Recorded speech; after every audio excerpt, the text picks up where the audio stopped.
Hi 10th standard science எப்படி இருந்துச்சு இன்னைக்கு நல்லா இருந்துச்சா நம்ம சொன்ன क्वेश्चंस எல்லாம் வந்துச்சான்னு கமெண்ட் பாக்ஸ்ல கமெண்ட் பண்ணுங்க கம்பல்சரி ஆப்படிச்சு விட்டாங்க டாப்லர் எஃபெக்ட்டோடது கேட்டாங்க and mass percentage ஈஸி தான CH4 சோ அது ஈஸி தான் சோ கம்பல்சரி எனக்கு ஒரு மார்க் இருந்துச்சு மீதி எல்லாமே ஈஸியா இருந்துச்சு 1 மார்க் எல்லாமே புக் பேக் தான் ஸ்லைட்டா ட்விஸ்ட் பண்ணாலும் ஈஸியா தான் இருந்துச்சு எல்லாமே சோ நீங்க எப்படி இருந்துச்சுன்னு சொல்லுங்க சென்டம் வருமா அப்படினு யாராவது சொல்லுங்க சென்டம் வருமா வராதா and subscribe பண்ணலாம் பண்ணுங்க subscribe பண்ணலாம் பண்ணுங்க இந்த வீடியோக்கு லைக் போடுங்க நிறைய பேருக்கு போய் சேரணும் நிறைய விஷயங்கள் பேச போறேன் so 1 kilogram force equal to 98 into 10 to the power 4 dian second வந்து bifocal lens third வந்து பாத்தீங்கன்னா 10 volt 0.1 கிடையாது 10 volt தப்பா எழுதிட்டேன் 10 volt ஏனா V is equal to 100/10 சரிங்களா அந்த மாதிரி வரும் சரிங்களா அடுத்து வந்து ஐரன் கியூரி அடுத்து வந்து அஞ்சாவது வந்து மெர்க்குரி Hg அடுத்து வந்து பாத்தீங்கன்னா ஆறாவது வந்து பாத்தீங்கன்னா இன்கிரீஸ் ஏழாவது வந்து பாத்தீங்கன்னா 1 into 10 to the power -11 MC option 8th வந்து கம்பஷன் ஆஃப் எத்தனால் 9th வந்து பாத்தீங்கன்னா எண்டோடெர்மிஸ் இதெல்லாம் புக் பேக் தான் 10th வந்து மெட்டாசென்ட்ரிக் 11th வந்து டிசம்பர் 1 வேர்ல்ட் எய்ட்ஸ் டே அதுக்கப்புறம் சாஃப்ட்வேர் கிரியேட் அனிமேஷன் ஸ்க்ராட்ச் அதுக்கப்புறம் 2 மார்க் ஈஸியாக கலோரி எழுதிருப்பீங்க லாங் டர்ம் வேவ் எழுதிருப்பீங்க கண்டிஷன் ஃபார் ரஸ்ட் எழுதிருப்பீங்க ஆக்சிஜன் ஏர் ஏதோ ஒன்று எழுதி விட்டு ஆன்சர் இதுக்கு என்ன எழுதுனீங்க function of OH functional group of OH alcohol அதுக்கப்புறம் சோப் அப்படிங்கிறது என்ன எழுதிருப்பீங்க கார்பாக்சிலிக் காம்பவுண்ட் அன்சாச்சுரேட்டட் காம்பவுண்ட் இதெல்லாம் ஈஸியாகவே எழுதிடலாம் so and what is the importance of valve in the heart அதுவுமே நம்ம சொன்னது போல்ட்டிங் நம்ம சொன்னது இதுக்கு எக்ஸைன் என்டைன் எல்லாமே எழுதிருப்பீங்களா சூப்பர் புக் பேக் கிவி எல்லாமே ஈஸியாக கேட்டால் ட்ரீ கட் டவுன் பண்ண என்ன எல்லாம் ஈஸியாக கேட்டால் இந்த சம்மு ஓகே தான் சில பேர் போட்டிருக்க மாட்டீங்க மாஸ் மோலார் மாஸ் வந்து 16 கிராம் இதுக்கு கார்பனுக்கு 12 ஹைட்ரஜனுக்கு 1 அப்போது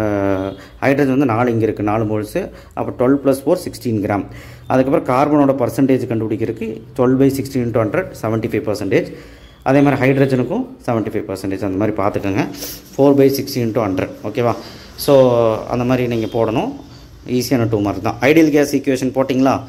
சும்மா போட்டிங்கனாலே 4 மார்க் கொடுத்துரும் ஹைப்பர்மெட்ரோபியம் ஐஎஃப்ஏ 4 பாயிண்ட் எழுதினா போதும் ஆல்ஃபா பீட்டா காமா 4 பாயிண்ட் எழுதினாலே மார்க் கொடுத்துருவாங்க அவகாட்ரோ அப்ளிகேஷன் 4 பாயிண்ட் எழுதினாலே மார்க் கொடுத்துருவாங்க அலாய் ரீசன் ஆஃப் அலாய் சொல்லியிருந்தோம் படிச்சிருப்பீங்க mechanism of cleansing action soap centum அடிக்கிறவங்க சொன்னேன் இவங்களுக்கு சொல்லலை அது பரவாயில்ல லோகோமோஷன் டேக்கிங் லீச் அது வந்து ஈஸி தான்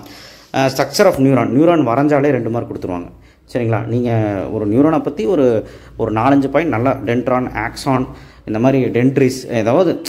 மைலின் ஷீத் ஏதாவது ஒரு 3 பாயிண்ட் எழுதியிருந்தீங்கனாலும் நல்லாயிருக்கும் கான்சிக்வன்ஸ் ஆஃப் சாயில் எரோஷனில் 2 பாயிண்ட் ப்ரிவெண்ட்டில் 2 பாயிண்ட் எழுதினாலே மார்க் கொடுத்துருவாங்க ஸோ எனக்கு தெரிஞ்சு எல்லாமே எழுதியிருப்பீங்க 32வது கேள்வி வந்து பார்த்தீங்கன்னா சோர்ஸ் ப்ரொடியூசிங் அண்ட் 90 இதுதாங்க கடுப்பு இதுதான் ஃபார்முலாவாமா ஷோ யார் படிச்சிங்கன்னு தெரியல அண்டு விஎஸ் கொடுத்துட்டான் 1/10 அதுக்கப்புறம் இதெல்லாம் கால்குலேட் பண்ணால் நம்ம கால்சியம்லாம் எடுத்தால் 10/9 என்ன வரும் என்னங்கிறது நம்ம சப்ஸ்டியூட் பண்ண ஆன்சருங்க சரிங்களா ஸோ ஆன்சர் என்னன்னு செக் பண்ணிக்கோங்க புக்கில் இருக்க சம்மு தான் ஷோ புக்கில் வந்து பார்த்திங்கன்னா உங்களுக்கு 5th லெசனில் டாப்லர் எஃபெக்ட் கீழே இருக்கும் ஃபஸ்ட்டு சம்மு அடுத்து வந்து பார்த்திங்கன்னா உங்களுக்கு state and prove law of conservation of momentum so அதுக்கு பிரின்சிபல் ஆஃப் மொமெண்ட் ஈஸியாக தான் இருக்குது ஆர் வந்து எலக்ட்ரிக் கரண்ட்டு டிஃபைன் அந்த எலக்ட்ரிக் கரண்ட் வந்து what is me electric current formula எழுதினா போதும் நேம் அண்ட் டிஃபைன் யூனிட்ஸ் அது எழுதிருப்பீங்க ஆம்பியர் அது டிஃபைன் யூனிட்ஸ் எழுதிருப்பீங்க இன்ஸ்ட்ருமெண்ட் வந்து ammeter what should be connected how should be connected அப்படின்னு சொல்லி எழுதிருப்பீங்க சீரியஸாக பேரலராக எழுதிருப்பீங்க அடுத்து வந்து பார்த்தீங்கன்னா hygroscopic டெலக்கன்ஸ் எழுதிருப்பீங்க aquatic animal book back volume percentage book back easy அடுத்தது இதில் இருந்தாலும் மார்க் தான் ரிவர்சபிள் டீகம்போஸ் இதுவும் புக் பேக் தான் ஸோ அடுத்து வந்து பார்த்திங்கன்னா மோனோகோட் டைகோட்டு ஆரோபிக் அனரோபிக் சப்பையாக கேட்டால் நல்ல வேலை குரோமோசோம் இது ஈஸி தானே எழுதிருப்பீங்கன்னு தெரியும் and gene therapy germline gene therapy okay right anyway all the best நீங்கள் எப்படி எழுதிக்கிங்கன்னு கமெண்ட் பாக்ஸில் கமெண்ட் பண்ணுங்கள் தேங்க்யூ ஷேர் பண்ணுங்கள் சப்ஸ்கிரைப் பண்ணுங்கள் சப்போர்ட் பண்ணுங்கள் சோஷியல் வரும் தேங்க்யூ